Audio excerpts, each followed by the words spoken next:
Right, good morning, ladies and gentlemen. Apologies for me remaining seated. I can't actually stand up because I can't get the chair back, so we'll stay seated, but you gentlemen, if you wish to stand up, please do. So welcome to the Agri Expo debate seminar this morning. My name's Adam Day. I'm the Managing Director of the Farmer Network covering Cumbria, Northumberland and the Yorkshire Dales. And in a past life, I worked as an auctioneer and a land agent, mostly in Cumbria, for 37 years.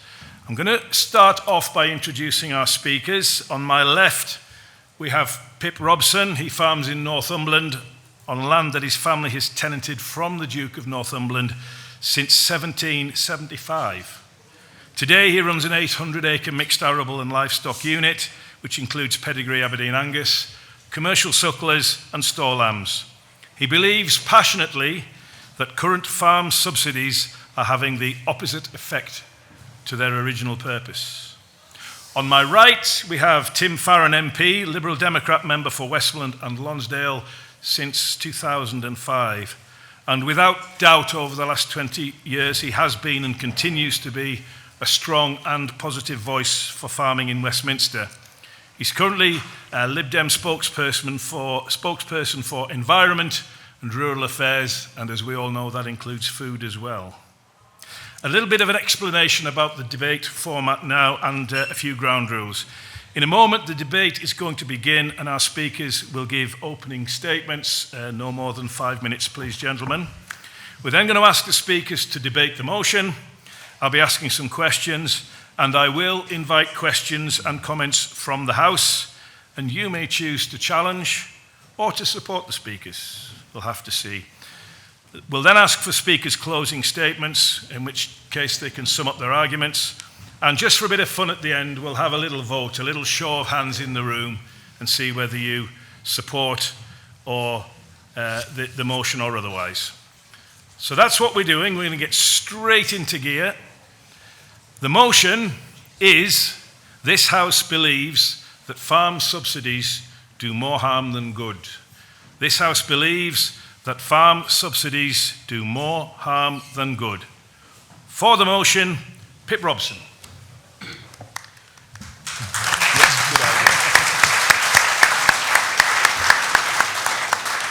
Good morning, everyone. I have actually stood up. I know there's not a lot of difference, but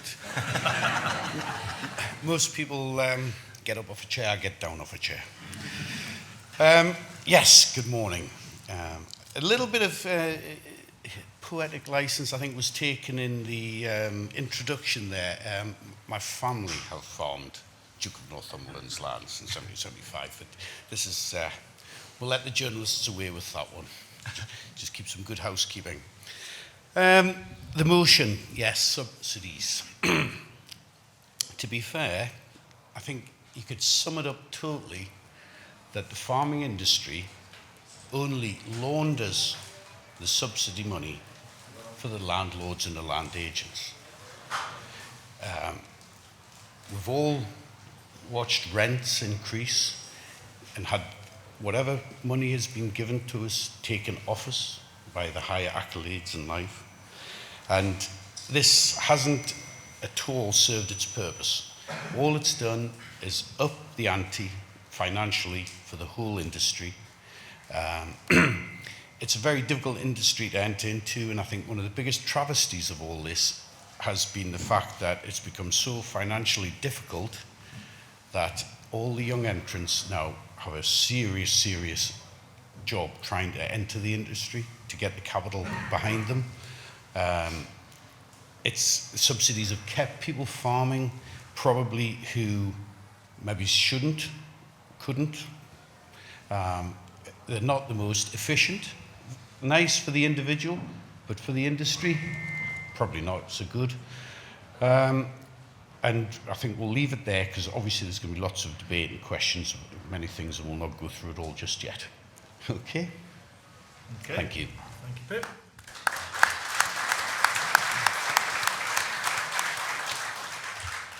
Against the motion, Tim Farron. Well, thank you very much. First of all, this is a politician versus a farmer. talking about farming in the front of a farming audience. Don't fancy my chances. So it's a real pleasure to debate with Pip. We're going to agree on more than you might imagine. First thing I'm going to say, when I was at school, always told, as long as you're not a smart aleck, do challenge the assumption in the question. So I'm going to say, farming in Britain has not been subsidised for 20 years. And I don't just say that as a semantic point, I think it's a really important point. Because there are people outside this event today who wish farmers harm, that are against farming, and using their language is a bad thing to do. Because it plays into the argument that farmers are just, on the take and not giving anything back for it. The reality is, we may not agree with the current system of farm payments, and I am full of criticism for that system, but we must recognise that it's money that is invested in farming in order for farmers to do a job of work, for recompense. So it's not money for nothing. But I am absolutely in agreement that the current system has got lots and lots and lots wrong with it. The current farm payment scheme, ELMS as it is now, it fails on at least 3 measures. Thing 1, it actively disincentivises the production of food. That is madness. Indeed, I would say it is wicked. Secondly, it undermines the environment agenda. Why? Well, because rewilding is not good for the environment. Rewilding creates monocultures. It stops biodiversity. And it also, if you have a farm payment system which pushes so many farmers out because of the first come, first served nature, you have a whole bunch of people, there might be some in this room, who are simply checking out of the whole system now. When the SFI drawbridge went up early this year, a whole bunch of people thought, stuff that for a game of soldiers, I'm not playing this anymore. So I would say even the environmentalists are getting the opposite of what they want out of this scheme. And thirdly, it's simply not fair. I'll make a slight party political point, but Labour's position generally is to want to redistribute wealth from the rich to the poor. In the last 12 months, there's been a redistribution from the poor to the rich because of the first come, first served nature of SFI, of the grant systems, and lots of other things underneath the umbrella of ELMS. So I reckon Pip and I are probably exactly in the same place in believing that the current farm payment system has got lots wrong with it. But we shouldn't scrap farm payments. We should make them work for us better. Fundamentally for a bunch of reasons, and I'll not go into all of them now, but one in particular, and that is farmers should be paid for the contribution they make to our public. And I'll pick one specific example just because here we are in the world's greatest county of Cumbria, a collection of counties, let's be honest. And in Cumbria, we have the biggest single set of visitor numbers of any destination in the rest of the country apart from London. More than Edinburgh, more than the Dales, more than Glasgow, more than the Highlands, more than the islands come to Cumbria. 20 million people, £4.5 billion tourism economy, 60,000 people earn their living. That's more than any other tradition, any other profession throughout the whole of Cumbria in hospitality and tourism. Those people don't just come to the Lake District because the hotels are nice. They come because the landscapes that you manage. It is an outrage that you get next to nothing for it. And the average upland farmer is earning barely half the minimum wage. So I think it is right for public money to back public goods. I think the current system stinks.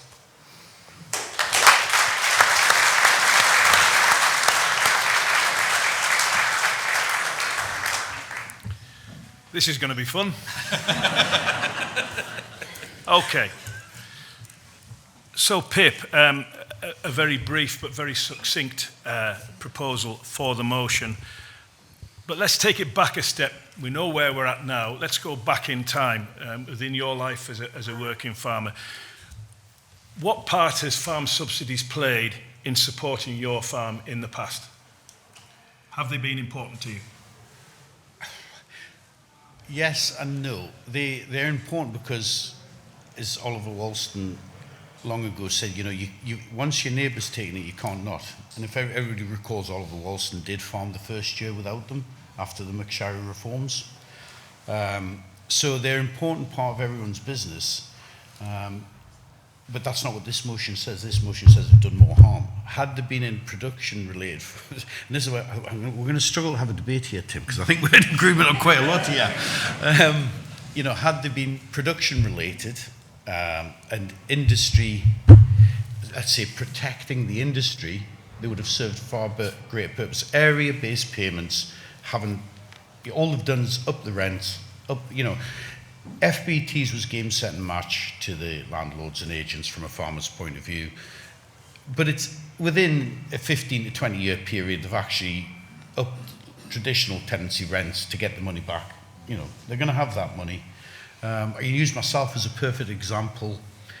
I started contract farming, another form of income, which generated income. I could farm profitably, and I wasn't getting a subsidy. All this subsidy was going to landlords. So you're handing over the subsidy and some rent. So what does the government do for us, or civil service? They bring in our latest schemes, and everybody grows flowers, and no contract farmer can touch it. So there again, what good's that done the industry? None whatsoever. We need a healthy industry with all sectors going well, and area-based subsidies have done nothing but break that up and alienate different sectors. We need every sector to be profitable, for the industry to be profitable and healthy. Now, take away the area-based subsidies, put it back to production-based. We've got to do a certain amount for the environment, which I think everyone's on board with, as Tim alluded to. It's public money for public goods, but at the minute, since Ray McSharry came along, that hasn't been the case. We'll come back to that. That suggestion that those payments should go more towards production, because we all know fine well that has not been the case for many, many years. But I'm going to stick with this theme for a second, Tim, kind of setting the scene for where we are now. I mean, who has benefited from the support system in the past? Have small family farms benefited from the area payments, or is it the large-scale operations? And as importantly, do you think consumers actually feel or understand the benefit they're getting through support payments? Yeah, great questions. I think it's a mixed bag, isn't it? I think that if you look at the trajectory of income for upland farms, so forgive me for having a particular concern for my friends and constituents who farm in the less favoured areas, then undoubtedly the removal of area payments is plunging those people into serious poverty, deep anxiety, potential business failure, and that's personally distressing to me, and obviously for those people as well. I said that the average hill farm income is barely half the minimum wage. To give you the true story, the figures show that at the end of the transition, and we're only, 18 months off that, and BPS going completely at that point, the average less favoured area farm income will be 55% of the minimum wage. So that's outrageous, isn't it? And that's assuming they work 40 hours a week and come off it. So I think undoubtedly the removal of basic payment and the failure to provide anything else that really matches or replaces that for those in the less favoured areas shows that the scheme did them good. Having said that, there's undoubtedly an awful lot of money ended up in the hands of people who didn't need it, and not in the hands of those who are the active farmers. My views on whether we should or shouldn't remain in the European Union is a matter of record, but I always thought one of the silver linings was, CAP had lots wrong with it. And one of the things, it made it very hard for us to channel the money directly to the active farmer. We make our own rules now, so we can do that now. And the outrage is that we've got two governments that have failed to do it, but they should. Pip, 55% of the minimum wage for many farmers, according to Tim. BPS gone next year. Farmers need support payments, don't they? Or they're not going to survive. They do, but how do you keep it in the farmers' pockets? Do you make it a social payment? Or, because if you make it area-based, it doesn't increase income, and it doesn't reduce the cost of food to the consumer, which I believe that was the initial purpose of subsidies. Yeah.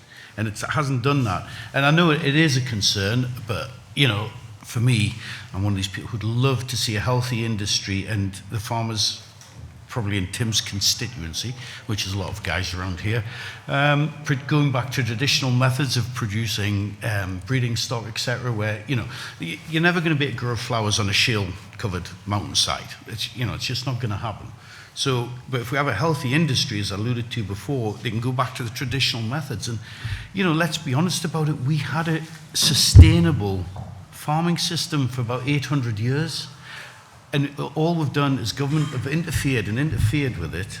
And we don't now have a sustainable, it's all been taken away. We picked up the devil's chalice when subsidies came along, because we lost control of our industry. We lost a healthy industry. And now, the best estimates would be 60%, which I think is on the high side of self-sufficiency in food production. I think we'd struggle to get back to 100%, but we need to strive to have a lot more food security within the country. I mean, the lorries were stopped for a few days in COVID and the media went into overdrive. There's no food on the shelves. We really, really need to look at ourselves in the mirror as an industry as a whole and say, look, we need to sort this out. And we need to up production on it to get closer to being self-sufficient. You're always going to have trade and nobody's going to go back to traditional eating sort of seasonally. Everybody's used to being able to buy all commodities at all times of the year, which isn't a bad thing, but we need to be exporting as well. And all we've done is take the subsidies and embrace more and more bureaucracy, which has made it now on impossible to compete with some of the countries which don't have as much bureaucracy. And supermarkets, at the end of the day, they don't use all our high food standards and, our red tractor. They use it as a marketing tool. They don't use it, for food quality. It's just marketing. And if they, times get, they just say, well, we'll just import some stuff. It's a marketing tool. And it's served its purpose. And it's just layer upon layer upon layer, which is just detracting from our industry as a whole. Tim, there's a lot of and yesing coming from your side of it.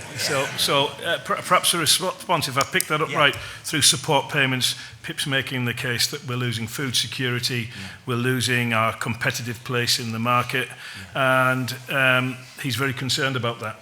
Yeah, he's right to be. I mean, the first thing to say is I guess you could. Payments to the agricultural sector kind of began in the war. I'm sure there are times before that as well. And the idea that everything was fine beforehand isn't so.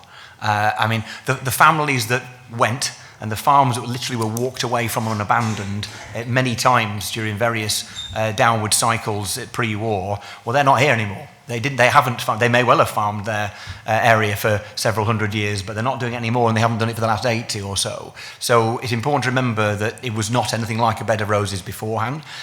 Secondly, I think I'm right in saying that farm payments make up 0.3% of public expenditure, and yet agricultural land makes up 70% of England's landmass.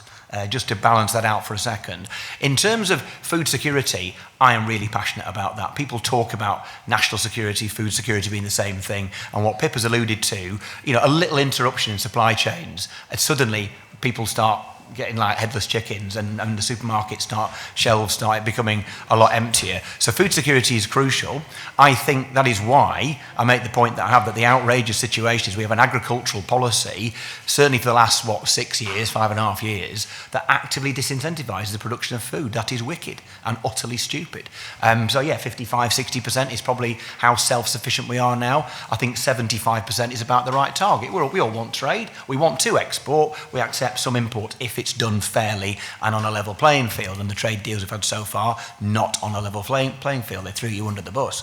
But I do believe that one of the things that public money can do is help to recognise that food is a public good. Now, does that mean headage payments? I don't think so, but it can mean supporting there being a herd, a flock in this particular area for heritage purposes, for maintaining a bedrock, a baseline of food sustainability. It can also mean, for example, investing much more in agricultural education, in apprenticeships, in succession, in research and development, in things that will lead to greater productivity across the country in the years to come. So I think that's a good use of public money, and one of my arguments I'm for public money for public goods, I'm against governments of two colours thinking that food isn't a public good. Of course it is. Do you agree with that, Pip? Is food a public good? This is a very difficult debate. Because as Tim alluded to before, I have got some similar views. I've got some worse questions to come. Okay. Don't worry. We'll move to the audience in a little while, and we'll get some of your opinions from the floor. But of course, we are in a world right now where we are being told, in terms of rural land use, that environment is nature is absolutely the most important thing. We in the industry are well aware that we've had environmental schemes going back to the late 1980s with ESAs and various iterations since then. Have those past schemes, do you think, promoted good environmental practices, or have they actually incentivised some damaging ones? Have those old schemes been fit for purpose, or are we now fighting a retrograde battle against some within the conservation sector? Anybody want to tackle that? I mean, I can say, I think that it's a mixed bag, obviously. I think that things were better than they are in the sense that I think there was a view up until relatively recently that nature-friendly farming meant farming, that you kept people farming with livestock or crops or whatever form of farming you were involved with, and you were given compensation or payment to riparian strips, do a variety of things that would help you to care for the environment alongside running your farming business. The problem I see so much now, I mean, I went to a farm in my constituency not long ago where they were doing everything right, I would have thought. They had livestock, they had sheep, they had their pathways marked out, they were doing biodiversity. It was a really, really great, I think most people, the RSP would have probably given them 6 out of 10. I would have given them 10 out of 10. They were producing food and they were caring for the environment. And then across the back was some land. I don't know who the previous owner was, but it had been bought for offsetting purposes by a developer who'd built a new estate in a nearby town. And they just let it go to seed. And there's the wonderful juxtaposition of managed land with productive agriculture going on and caring for the environment, and unmanaged land. And the problem is, I think where we're going at the moment with both offsetting and some of the rewilding schemes is that there's an assumption that letting stuff go to seed is good for the environment, and it really flipping isn't. And you need people on the land. I would say the greenest, most environmentally friendly policies in the world are completely just a waste of paper in a drawer if you haven't got farmers actively out there to deliver them. The one thing I will say, which I think is just important for us to remember, this is just a pragmatic point to make, is that governments of every colour are bound to have an interest in the countryside. If you want to deliver issues like water quality, flood prevention, biodiversity, all those things, you're not going to ignore the 70% of England that is agricultural land. And the way governments of all colours have sort of managed that some way is via payments and regulation. Basically, carrots and stick. If we lose the stick or lose the carrot, all they'll have is the stick. And so the worry is, I like to think of myself, maybe, I think it is accurate, I'm one of the most optimistic people I know. However, I have never found a situation so bad that you couldn't make it worse. And the worry I've got, so should you remove payments, you remove the carrot. And yes, there's loads of very irritating, exclusive, basically, red tape which stops people getting in schemes and bogs people down. If you remove them, you may have even more red tape, because all the government will have is stick, stick, and a bit more stick. We should have some carrot. In reply to that, I would agree with a lot of what Tim says there. One of the biggest travesties of the scheme so far have been farmers who may have just put some example, grass margins next to water courses, etc., which it does a lot for the water environment. It ticks some boxes. Yet you've got a farmer down the road who's effectively nearly rewilded his farm, but he's got certain, we'll not name them, but letters, he's joined this scheme and that scheme. And it's now in the public's perception that actually that's a good farmer. And the good farmer who's still producing food and having a measured amount of sensible schemes is now seen as the big bad wolf, when actually it's the other way around, if the truth be known. And it's a lot of media perception, and they've got it the wrong way around. A good, proper, good farmer is good for the environment. Hawthorn hedges never, in the natural history of the world, never mind the UK, grew in straight rows. Our lovely countryside was created by the industry. Hedges were put there as enclosures, sheltered enclosures. It's not natural. So all certain different governments trying to do is stop the clock of time in a different time. There's a time when the UK was part of Europe a few 100 million years ago. Then we became an island, and we're not part of Europe. It was all trees at one stage, it was all grassland at one stage. It's just, where do you want to stop history? And the fact is, everybody's chosen that actually agriculture as an industry, producing food for the nation, did make a beautiful, picturesque countryside. And people forget that, and the good farmers are now seen to be the bad farmers, and it's totally wrong, and we need a better public perception of what we do for the country. Please, if you agree, please. Yeah, absolutely. So Pip's saying a good farmer is good for the environment, and if I've picked that up right, you're asking for balance. Yes. Tim, a lot of people in different organisations and sectors are asking farmers to take responsibility for climate change, for improving biodiversity, and lots of interesting stuff like soil health, which we're talking about a lot more than we ever used to. Is that part of the farmers' remit now, against climate change, dealing with climate change, doing their bit? Well, I guess farmers will see the reality of climate change before everybody else. Other people read about it. You actually see it in the office, so to speak, every single day. I think that Pip's right. I mean, good farmers care for the environment. And in some cases, there'll be things that you do incidentally with good husbandry and other good practices. And, it doesn't make sense to you and your farm if you ruin your soil. You're going to make sure you care for it in the long term. And that's definitely what has happened. I suppose there's a case without farm support, you run the risk of people just thinking, how on earth, in a kind of panicked way, how on earth do I keep the roof above my head? And you end up doing things which might be long-term, quite damaging, but short-term will just about keep the money coming in. I think it's important to recognise that, so there's a difference between the good quality environmental, animal welfare, stewardship of your land, which is what every farmer who's good does anyway, and then some big things. So, the cost to the county of Cumbria of Storm Desmond, it's nearly 10 years since, in December it'll be 10 years since, was hundreds of millions.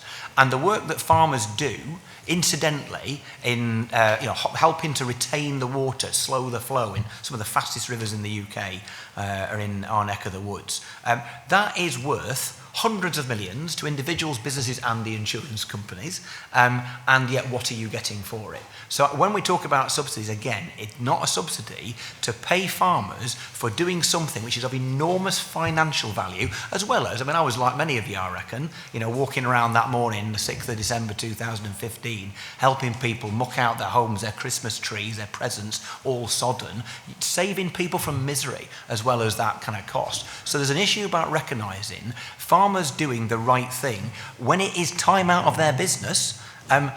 You should pay people for the job they do. Pip, without farm support, what would you as a working farmer be able to do for the environment? Will you have the financial ability to do more for environment without support, or will you just concentrate on production? You'd have to concentrate on production. Right. So, from an environmental point of view, you're going to have to keep some support to keep it as good as what we've made it. But, that's just fact of life, I'm afraid. Because people will, times are hard, you've got to make a living, as Tim's alluded to. What Tim just alluded to was, I think I would call it farm business tendency, an FBT. Because in the long term, an FBT has done nothing but damage the industry. Nobody goes into a farm for 5 years and spends money on drainage, infrastructure. The only fencing they'll do will be subsidised, because we need, it's the government actually, successive governments, let's not just blame one, have actually sent taxation in the wrong direction. They've made it more tax efficient to have short-term let as long-term let, which from an industry point of view isn't good, because if you've got something long-term, you will, and farmers generally, not all, but generally do love the countryside, and we all know look after the soil, and that's bred into you. But you need something with some longevity, less you're not going to invest in it, because even a farming cycle, it's not a year cycle, it's 2 years minimum. Livestock, it's 3. And you've got to have something more long-term based. And as I say, successive governments have sent taxation in a direction where it's actually totally counterproductive. Tim, Pip says, let's go for production. Let's turn the taps on. Is that workable? Will that work for most farmers? And is that actually what we think the general public would want? I think if the general public realised how And maybe both COVID and the Ukraine war have just given us a little glimpse of how short our supply chains are and how at risk we are. And so, yes, food security should, I mean, we take it for granted. People just go down the supermarket and buy what they like and it's always there. But there have been little moments, a little lifting of the veil when you realise it's actually not as secure as all that. And so if the public recognised that their food security is of such importance, then yes, and I think that, so I do think we should be finding a way through farm payment, and we can now, outside the European Union, we can decide to make sure there's payments that help support production. That doesn't mean we shouldn't be supporting environmental work as well. I think they are both possible, but you've got to pay farmers a fair whack for doing it, otherwise why would they do it? Even before the SFI drawbridge came up, there are people thinking, I was getting, 30 grand a year in basic payment, it was just about keeping me going. SFI's bringing me £7,000. Yes, okay, livestock prices are good for the time being, but I know it's not going to be like that forever because it never is. What do? I just up my numbers. And so, and you've got all sorts of other people making other decisions, particularly since March, who just out of exasperation thinking, well, what will I do? And maybe they are being more productive, but it's often not in a kind of long-term way. It's about how do you just earn enough money to keep going. We need a long-term plan that supports farmers to produce food, that builds the next generation, that brings kids into the sector that are not currently in it. That would be brilliant. We want farmers' kids to be able to think their future's in farming. We also want to bring people in from outside and expand the workforce and do things which allow us to be ahead of the game. I always said the whole Thomas Malthus line, he predicted we're all going to starve in the middle of the 19th century because of rising population versus not so fast rising production. He didn't factor in the ingenuity of farmers. So why don't we invest in the ingenuity of farmers so we produce more? So I think, production is very important, and I think it's perfectly legitimate for farm payments to be part of that. That brings us nicely on to perhaps the last question I've got for you before we open it up to the audience. You have both mentioned the young people in the industry, and I guess at this point in time you wouldn't blame any young people at the start of their farming careers for looking at the current system and situation and thinking, is it worth me continuing? But of course we all know, and everybody in this room will be agreed, we need young people coming into the industry. So if we were to be able to influence government in future and there was money on the table, what model of support do you think you guys would favour if we're going to move away from traditional support payments? What do the young people entering the industry need now? They should be given, they should be given a tariff when they start, a young entrant, basically a float. If you subsidise students through their university and they've got time to pay it back, some never do, what would wrong with having an agricultural apprenticeship with a sum of money attached to it, which would help them get established, because they need that, because it's virtually, I'm in my mid-50s, and I would consider myself still to be a youngish farmer, and that is, it's not good. It's not. I know laughable as it may sound, it's not good for the industry. We need to encourage young people. There's lots of people who would love to enter the industry, and it's financially nearly a closed door. We need to open that door, and if you can afford to give somebody £30,000 or £40,000 money in form of a student loan to study history, to then go and sit in the bedsit for the rest of life and do nothing, yet you can't afford to allow someone this lump of money to be used in something which would actually benefit the whole country. Because, going back to food security, we need to encourage and really, really help the younger generation get into the industry. Tim, same question. Is the government missing any tricks here? Oh, tons. I mean, there's not one answer to this. What Pip says is absolutely right. I think that, so for instance, here we are after Devon, I'm afraid, I'm sure one day we'll make it, we're the second most agricultural county in England, and we don't have our own agricultural college anymore, outrageously. The loss of Newton Rig is still hurting us. It's great that the likes of Ullswater Community College, Kendal College and others have stepped in to fill the gap to a large degree, but it's not the same as having your own agricultural college. Northern Ireland, so all our agricultural education is done through the Department for Education in England. In Northern Ireland, agricultural education is done through their version of DEFRA. And so there's a real kind of farming focus on education. So that's a crucial thing. I think you've got to change planning law so that it's easier to build houses on farm sites. So you've got the ability for the retiring farmer to retire down and the upcoming farmer to, move in. Those things need to be done. We need to make sure we do.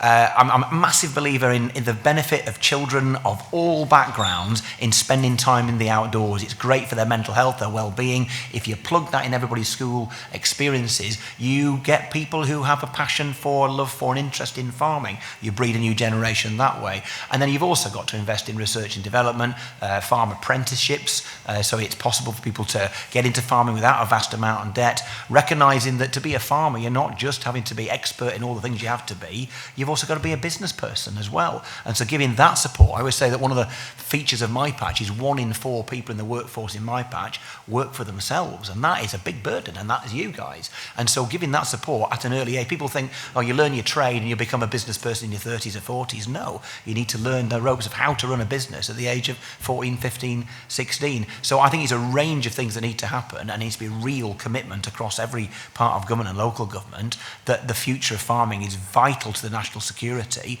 and if we don't invest in young people from school age upwards, we put all that at risk. Thank you, Tim.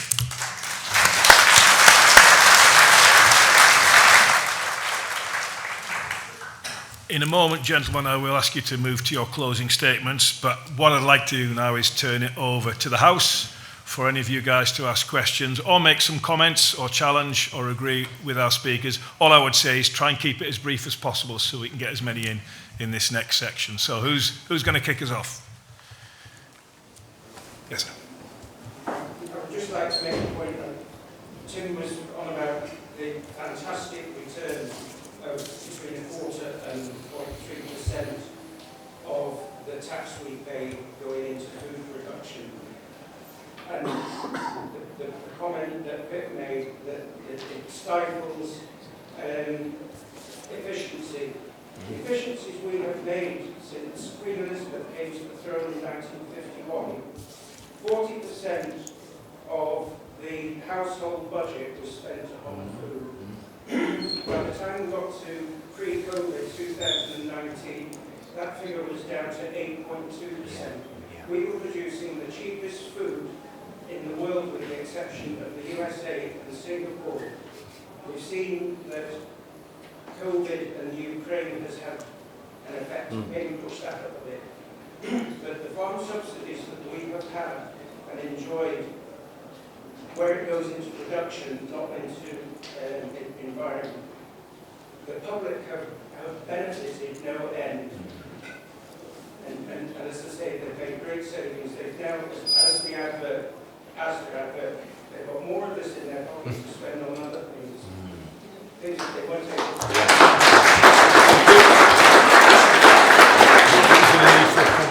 The only comment I'll throw back, if I'm able to, is a really important observation. My baseline is 1970, because in 1970, the amount of money the average household spent on their housing costs was about 15%, and today it's about 50%. So without farmers having done that, given the cost of housing, whether you rent or you have a mortgage or whatever, people would be in abject poverty.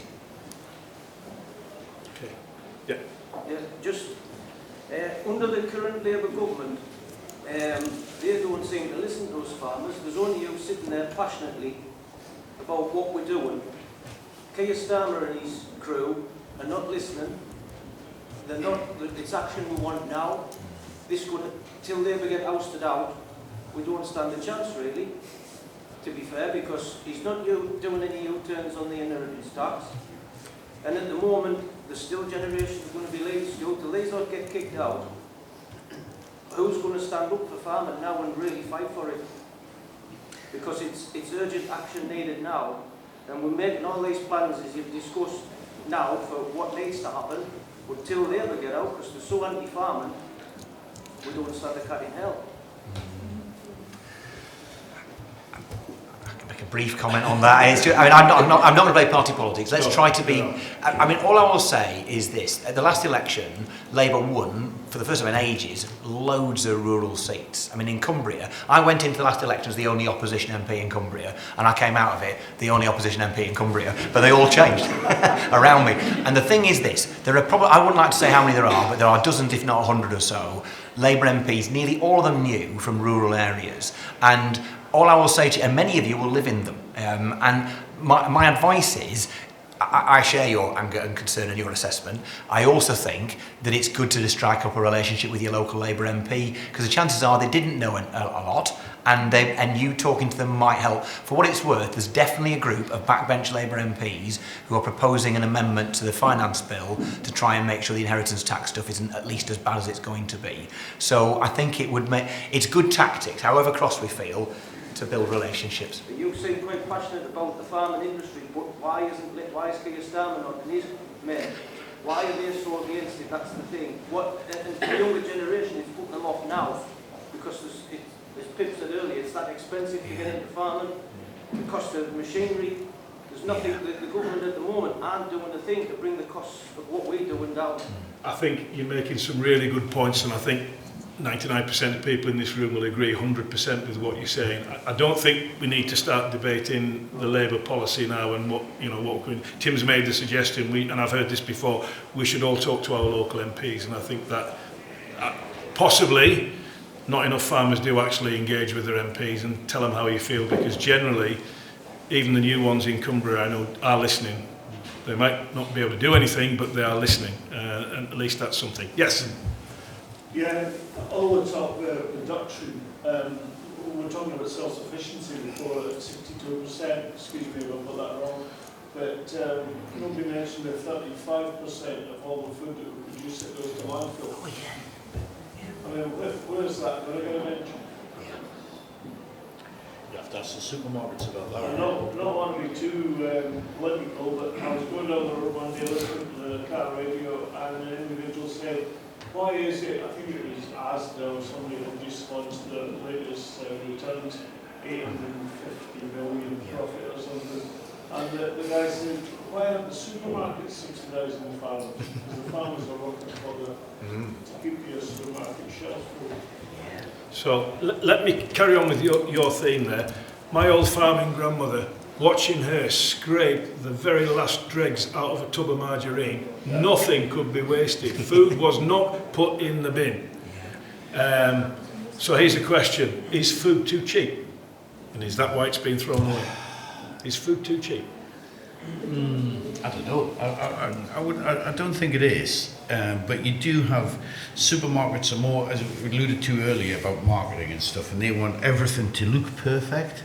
You know, and there's one or two have tried schemes where, you know, odd-shaped food, and there's nothing wrong with it. It's the same food. It just doesn't fit on the shelves quite right, or doesn't look nice. A lot of it's cosmetic, and a lot of food waste comes from that line of approach, not from, you know, anything wrong with it. It's just because it's the wrong shape, you know. What I would say, if you allow me to, make it cheaper and you get more waste. Possibly so. Yeah. We're slightly moving away from the motion of the House that farm subsidies do more harm than good. But go on, Tim. Well, I think it's really important. I think the food waste is it's sinful, it's criminal, and it's behind. So I think if we were to put food prices up, what I said earlier on about, if you look at those two graphs of housing prices versus food prices over the last 50 years, they kind of cross over sometime in the 1980s. And and the problem is, if you make food more expensive, housing costs are not coming down, sadly, and I think we just create abject poverty. But I think it's absolutely right. So if we're 55 to 60 something self-sufficient and we're wasting a third of our food, you start there. And a lot of that is about how you punish or incentivise supermarkets to make sure all wasted food is used. And there are some schemes. We have a bunch of, there's the fair share scheme is good. That just about, takes a bit off the surface, and there's a little bit there. That needs to be ramped up absolutely everywhere, so people get food that they can afford to eat, good quality food. But I think the other part of the issue we've not really touched upon is regulation of the market, both in the middle people and the supermarkets, the retailers, because a lot of the problems we're facing in terms of farm incomes is the exploitation by the powerful few of the not so powerful many. I think actually just to add something to that, the other thing is education in the younger generation, that there's nothing wrong with the food just because it's a different shape, not a bad shape, a different shape. It's lack of education. We need to teach more about food production and actual food in schools. They don't need to go down this gender, wasting time with all this rubbish. We need to get them back to basics. We're not going there. At all. Thanks, Pip. Rob. Just a quick one, getting back to farm support. Do policymakers look at supporting farming, but individual farmers look at support for their farm? And the two, we've got some people who are using farm support as a cheap pension. Maybe we need more disruption, we need more opportunity for young people, but actually the industry needs to view support as support for a whole industry and not for individual farmers within it. Okay, thank you, Rob. David. David Graham. My political interest was sparked by a meeting with Michael Joplin, one of your predecessors, Tim, and Father Western City on my Brexit back in the early 80s. I then got involved with NFU on a think tank, which was looking at WTO. And Pip alluded to, can we go back to those deficiency payments we used to have back then? It was outlawed by that negotiation, basically, and that's why we ended up with the basic payment scheme across the European industry. Since we've come out of Europe, I've been waiting for some politician to pick up the cause of food supply, who has any government to pick up the cause of food supply. And I was struck by Michael Gove's inability to mention word food production when he was redesigning our support system. And then Boris signed up to nature recovery, 30% of UK farmland, agricultural land, or all land, put back into nature recovery. The question really is to Tim, can we get this nature recovery agenda, which I see coming through a lot of government policies coming at agriculture now, including taxation, can we get that in a way that helps farmers rather than works against them? Well, I think, yes, your observation is very accurate, I think. I mentioned when I was, the three things I thought was wrong with the current scheme, and the last one was the lack of fairness. But it also makes it ineffective, because the schemes are offered, really, to very, very large landowners. And some of them will be, good landowners, a good agricultural heritage, but some of them will be private corporations, public bodies, NGOs, environmental groups and what have you, who have no interest in farming whatsoever. So A, the money is going to the wrong people, and B, it's not necessarily encouraging them to do, it's not nature-friendly farming, it's just nature.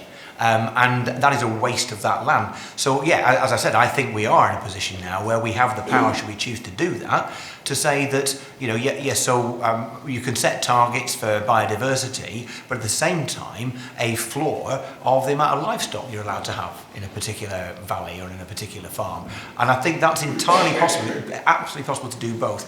And so the idea of public money for public goods is I'm fine with that. But as you say, Michael Gove inexplicably sort of Tipexed out the food bit. And if you've got no food production in there, then everything else will take over. The incentives are something else. People who don't care about farming will think that's just a great way to earn a significant chunk of money. And we're seeing it in our own county, of land that was productive for generations, for centuries, and which also looks beautiful and was biodiverse, now being effectively left to seed. And that's an outrage. And we have the power to change that. It wouldn't be difficult. I think we all feel at the moment that the playing field is so heavily tipped against us. And it's a lot of different policies coming down, various bits of government coming at us, including the taxation issue. We have the Rothbury estate currently being eyed up by wildlife trusts. What are they paying inheritance tax? What taxes do they pay at all? If they're a well-run charity, they'll actually be getting gift aid back from the government. So if that's what you're working against in the farming community, The land management Yeah. coming out of government policies at the moment is very much tipped against food production, which follows on from what Michael Gove was saying. It was all going to be about environment. So we are working against a tipped, unbalanced setup, looking in front of us, making it more difficult to farm, more difficult to keep businesses going forward generation to generation. So there's got to be a change. And I'm interested really to see what's come out of the government in the last 2 or 3 days. One, they're going to write off electricity bills for those people who can't pay it. Well, they're not going to write them off. Actually, the rest of us who pay our bills are going to write them off. And then this morning they've announced British steel industry, which 12 months ago was facing extinction, is now going to get supported by 70 to 90% of the electric bill written off. So things can change very quickly. The challenge now to industry leaders is to get into the argument and make the argument for farming being able to carry on while they're implementing all these policies, which are basically coming across as anti-farming at the moment. Yeah. But one of the problems is just simply that in England especially, the massive majority of the population and therefore the politicians are in urban areas. And that goes for DEFRA as well. I just say one little thing. I can tell lots of things and I won't because we haven't got time. I think DEFRA has or should have more in common with the Welsh office and the Scottish office than it does for all the other departments. Because if you think about it, DEFRA is basically the department for 70% of England. It's not just about education and health and work and pensions across everybody. Yes, it does that to a degree, but it's less a thematic department and more an area department. And you wouldn't have the Welsh office and the Scottish office staffed entirely by English people, would you? And you've got DEFRA staffed by people who I'm sure are very nice and very clever. Most of them have never farmed, most of them never lived in the countryside, and that's one of the reasons why we've ended up in this place. I think it's at least as much by accident as design, but the consequence is just as bad. Thank you. I know there's a few of you who would like to make some points and some comments, but we're running a little bit short of time, so forgive me if I don't come to you now. We are going to have a vote on this, so I want you to think very carefully about that. But we've got to the point of the debate now where we're going to ask our two speakers to make their summing up their closing arguments. So can we go with you, Pip, first, please? Yes, well, not the debate I expected, I'm sure. Or I think everybody is probably very much in agreement, and I think really as an industry we need to close ranks. And as Tim said, engage with certain politicians may really not like, and we need to stand together. We don't want to be divided.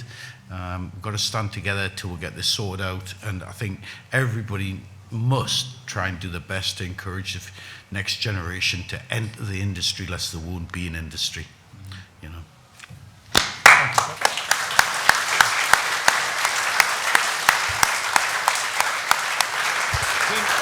Well, first of all, I mean, Pip, thank you very much. And I think we need Pip and we need these kind of debates because when we were in the EU, it was just a given that there was going to be farm payments. Now we're not.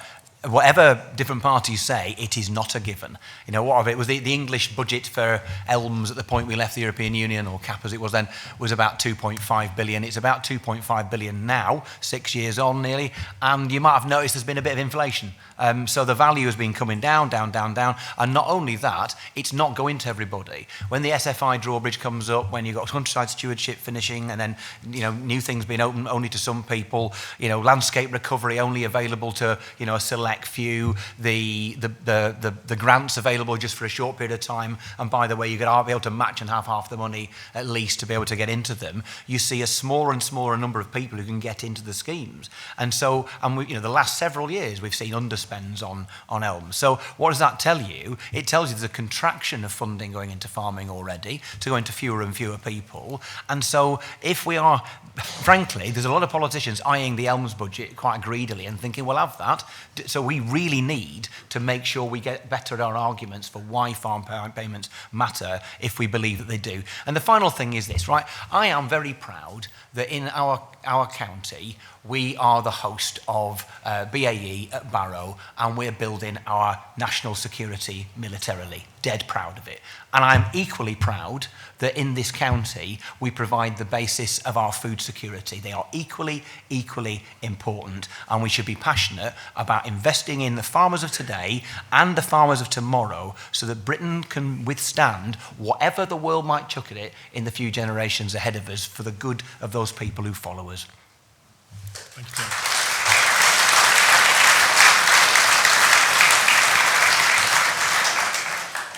I'm actually quite heartened by the debate that we've had, by the fact that we've had so much agreement between our speakers, and by the fact that I can see by a lot of you nodding your heads and agreeing with what's being said, that there's a real unity in this industry.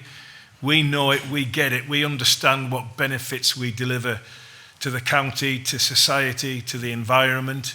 And yes, we can do all of those things better. But it's clear from the messages from both our speakers that we just need to get that message across, that importance of farming for food and the environment as well. And I'm quite heartened by the fact that these two guys have actually been agreeing rather than really at loggerheads over this. So anyway, just for a bit of fun, I'd like to say thank you to our speakers, to Pip and Tim. Please would you show your appreciation for them. Thank you.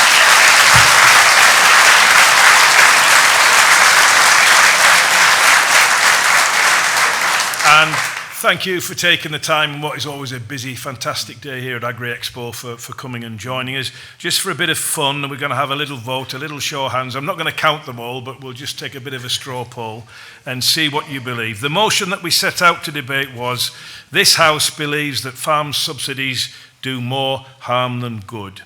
Those in favour of that motion, please raise your hands. Those against the motion, would you please raise your hands? It's fairly even, I would say. It's fairly even.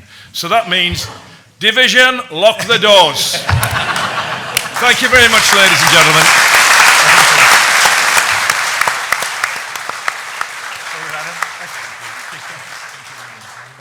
Good work. Thank you very much. Well done.